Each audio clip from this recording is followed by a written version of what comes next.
Hi guys, good morning. It's Saturday today and fortunately mommy doesn't have class last night. Tapos sa MJ, he's also done with his fourth quarter exam. And Kuya, how about Kuya? How's Kuya?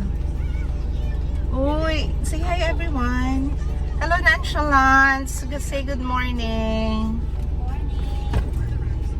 Silip ka bebe sa camera. Please. Please. So, short hair po ako ngayon. Oh, short hair. My short. Pinagtripan lang ni Mike. Maggupitin. O, di ba nakalibre tayo ng panggupit.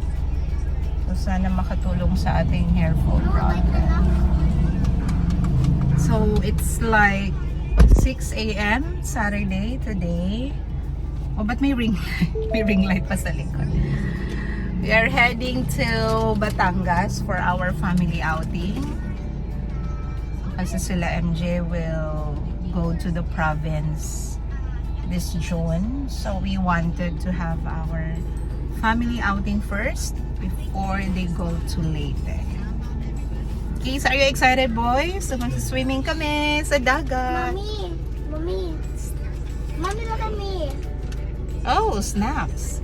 So, aalis kami dito. Actually, paalis na kami. It's kinda, it's kinda good today. The weather is fine. Mukhang di naman sobrang init. Hoping to have that. Kasi masasira na naman yung ating skin. Oh my God. So, see you later, everyone. Sa Batangas Beach.